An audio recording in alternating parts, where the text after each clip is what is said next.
موقف اليمن في الوقت الحالي مع فلسطين هذا هو الصح.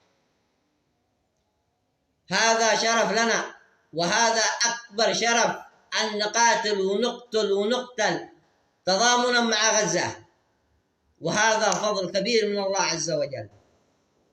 ورسالة لأي يمني يؤيد القصف على اليمن، تأييد اليهود والنصارى يقصفوا أرضك وينتهكوا أرضك، فأنت داري إيش بتكون، أنت عارف من هو أنت.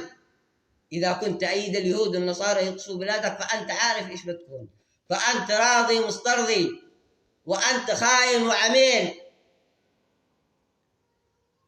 يا رجال عيب عليك، استحي على شرفك. إيش الدياثة اللي فيك هذه؟ إيش نوع الدياثة الذي أنت تمتلكها؟ لا تجيش تقول لي الحوثي وإيران وإيران والحوثي، لا، هذا عذر أقبح من دم. هذا الكلام ما يمشيش، هذا كلام فاضي. إذا كنت معك عند الحوثي شيء أو معك عند الحوثي شيء، شل بندقك وخرج الميدان قاتل الحوثي من قدام 2 سنين. ليش الآن بعد ما قصفت السفن الإسرائيلية؟ ليش الآن بعد ما بدأت أمريكا وإسرائيل وبريطانيا تقصف اليمن؟ ليش الآن طلعت الأبنة؟ ليش؟ تأييد اليهود والنصارى ينتهكوا أرضك، يقصفوا أرضك وينتهكوا أرضك.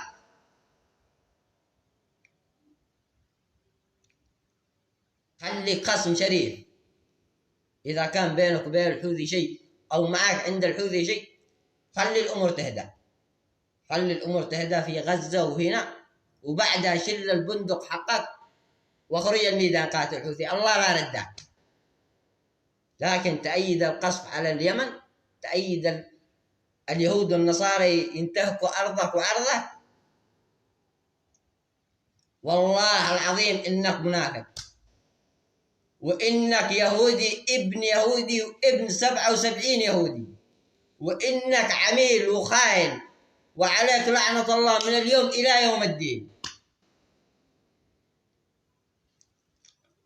اليمن لليمنيين الشرفاء الذي يمتلكوا الغيرة على أرضهم وعلى عرضهم وعلى الدين وعلى الإسلام وعلى غزة. اليمن أصل العرب، اليمن منبع العرب، اليمن أسياد العرب. أما الخاين المنافق الدليل النذب، هذا يروح يشوف له دولة مطبعة مع بني إسرائيل ويروح يشروا بينهم، ما لوش مكان بيننا هنا. اليمن مثل البحر، شوف البحر ما يقبلش الميت، ولا يقبل الرمامة، ولا يقبل الجيافة. أي رمامة أي جيافة أي ميت داخل البحر، البحر يخرجها، ما يقبلها. البحر نظيف طاهر، فلذلك اليمن نفس البحر. أي خاين أي عميل أي دليل النوع هذا ما نقبلوش.